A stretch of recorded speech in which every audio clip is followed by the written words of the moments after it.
2 hours ago, the Treasury Department made a move nobody saw coming. The United States government, currently bombing Iran, just lifted sanctions on 140 million barrels of Iranian oil sitting in tankers at sea.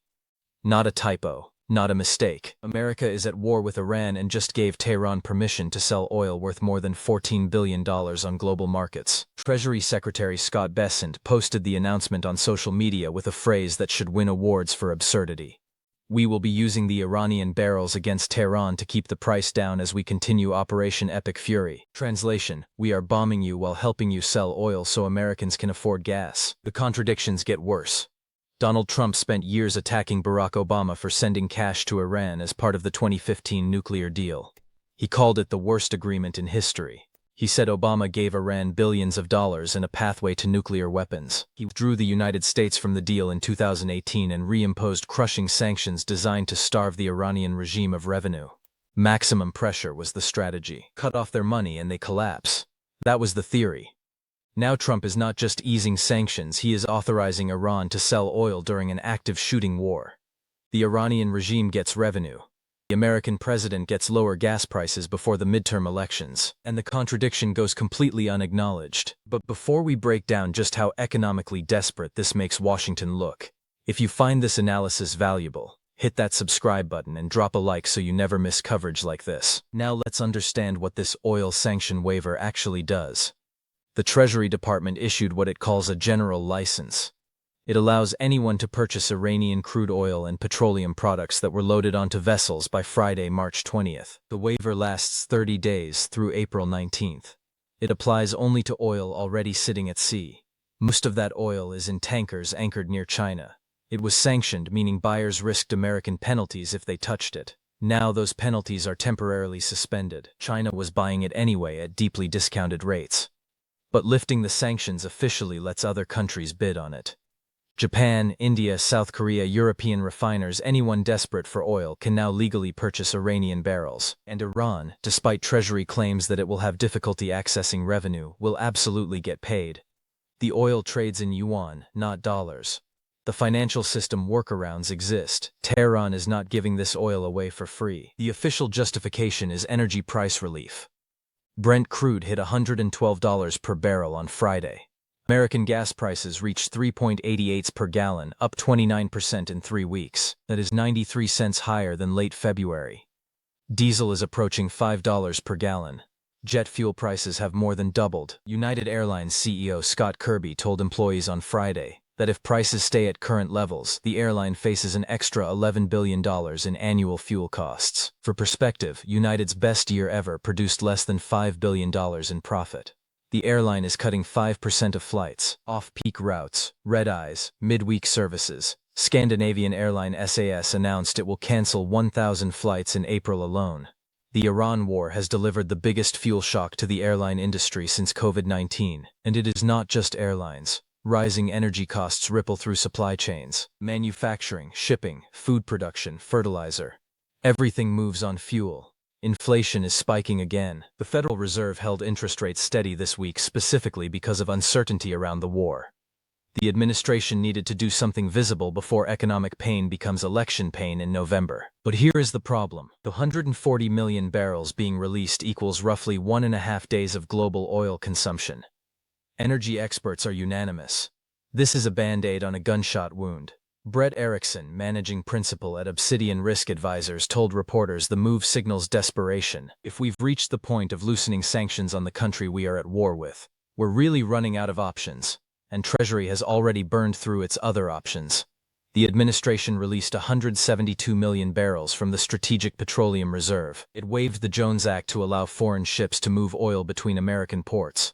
It lifted sanctions on Russian oil at sea. Yes, Russian oil. The same Russia that is Iran's strategic partner and supplies drones to the Iranian military. None of it worked. Oil prices keep climbing because the fundamental problem remains unsolved. The Strait of Hormuz is closed. 20% of global oil supply moves through that waterway. Iran controls it. As long as tankers fear Iranian missiles, the choke point stays shut. No amount of sanctions relief fixes that. The only solutions are military escorts through the strait or ending the war. Trump asked NATO allies to provide warships for convoy duty. Every single country refused. Germany said it is not NATO's war. The UK will not be drawn into wider conflict. Japan cited legal constraints. Australia said no. Even trying to bribe allies with Iranian oil is not working. And then there is the hypocrisy. For years, Trump hammered Obama over the Iran nuclear deal. He claimed Obama gave Iran $150 billion. He was giving them billions of dollars, Trump said just 2 weeks ago. Worse, he was giving them the right to have the path to a nuclear weapon. Trump sold his base on the idea that Obama enriched a terrorist regime. Now Trump is doing exactly that. He is allowing Iran to sell oil while American bombs fall on Iranian territory. The revenue will fund ballistic missiles, proxy militias, the Revolutionary Guard, everything Trump claims to oppose.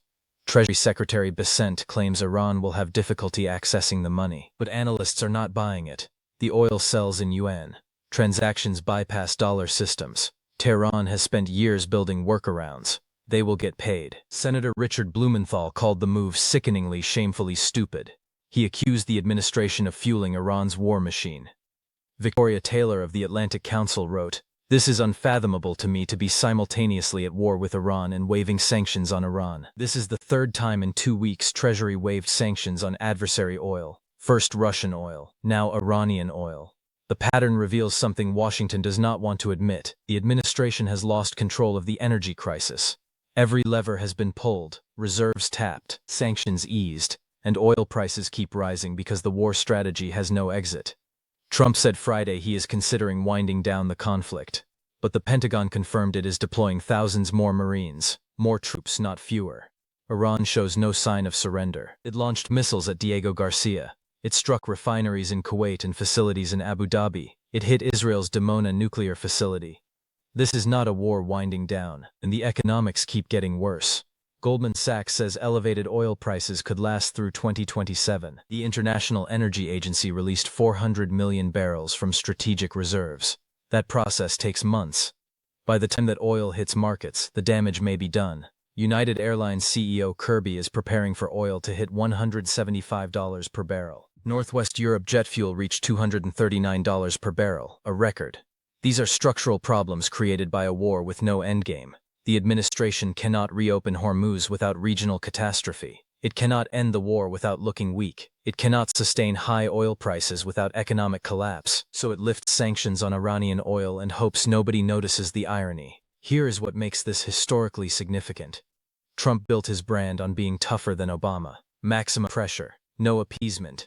He tore up the Iran deal because he said it rewarded bad behavior. Now, under pressure from his own war, he is doing exactly what he condemned. Lifting sanctions, allowing oil sales, enriching the regime. The Iranian government understands this perfectly. Tehran does not need to win militarily. It just needs to keep Hormuz closed and let markets do the rest. Every week oil stays above $100. American political pressure grows. Every gas station posting $4 per gallon sends voters into swing states angry. Every airline canceling flights reminds travelers who started this war. Ambassador Mike Waltz defended the sanctions waiver at a CNN town hall Friday night, calling it very temporary and necessary to defeat the Iranian strategy of driving energy prices so high.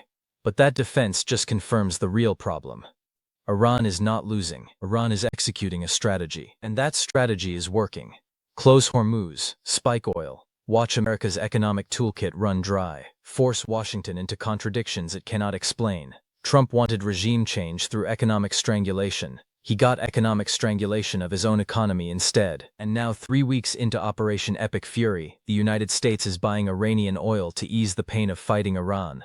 2 hours ago, the Treasury Department thought this move would look like smart crisis management. 2 hours later, it looks like the clearest sign yet that Washington has no idea how to end what it started. Trump got his war, Iran got its payday, and American voters are left footing the bill at the pump while trying to make sense of a policy that bombs Tehran with one hand and pays them with the other. If this opened your eyes to the contradictions driving American policy in the Middle East, smash that like button, share this with someone who needs to understand what is really happening, and subscribe so you do not miss what comes next.